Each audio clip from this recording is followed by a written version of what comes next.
Tere kuulama uudiseid, stuudios Rohke Develak. Valitsuses oli eile erinevate maksude teemaline erinõupidamine, paika said nii käibe kui ka tulumaksu tõusud. Julgeolekumaks oli taas kord kõne all ning pärast pikemaid kalkulatsioone otsustati kehtestada julgeolekumaks kangele ja lahjale alkoholile.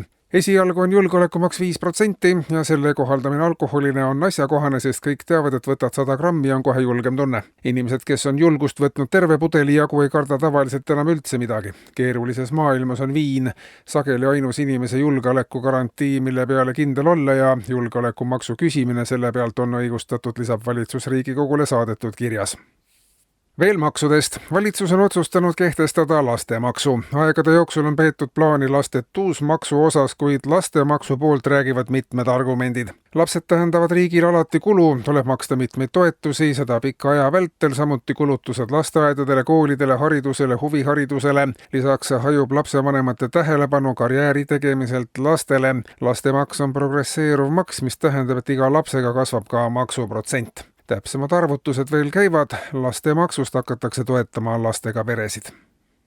Valitsus annab veel teada, et Riigikontrolli hinnangut riigi toimimise kohta võetakse tõsiselt ja juba töötatakse välja ka lahendusi. Siseministeeriumis on valmis saanud päästevõimekuse säilitamise kava, kui maapiirkondade päästjad järk-järgult lahkuvad ühel või teisel põhjusel ja suletavate päästekomandode asendamine vabatahtlike pritsimeestega ei õnnestu vajalikus mahus, siis minnakse vabatahtlikelt pritsimeestelt üle sunniviisilistele pritsimeestele. Nimetatud ametikohta hakkavad täitma inimesed, kellele ühe või teise väärteo eest mõistetakse ühiskondliku kasulikku tööd. Sunniviisilised pritsimehed saavad ka vastava väljaõppe ja tehnika, samuti muutuvad sunniviisilisteks pritsimeesteks kõik elanikud, kelleni kas vabatahtlik või kuritahtlik pritsimees ei jõua ja kes seetõttu on sunniviisiliselt sunnitud oma tulekahju ise kustutama. Ka sunniviisiline perearst maapiirkonnas on lahendus, sest on piirkondi, kuhu ükski arst vabatahtlikult ei lähe. Sunniviisilise õpetajaskonna kontseptsioon on samuti arendamisel. Eesti Vabariigi ümberkasvatamine oludest lähtuvalt Eesti sunniriigiks on aga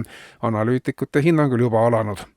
Keskkonnaministeerium annab aga teada, et sorteerimine ja pakendite pesemine on tegevus, mida kindlasti peavad inimesed ja asutused edasi tegema, vaatamata sellele, et sorteeritud prügi jõuab siiski suuremas osas prügimäele või ahju, mitte taaskasutusse. Kui pakendid on kenasti pestud, siis jätab see järeltulevatele põlvedele meist mulje, et olime viisakad ja korrektsed inimesed. Samuti ei ole pestud ja sorteeritud prügi prügimäel hoidmine lõplikult taaskasutamisest loobumine, vaid annab taas järeltulevatele põlvedele võimalus seda prügi kunagi taas kasutada, kui meie ise sellega veel toime ei tulnud.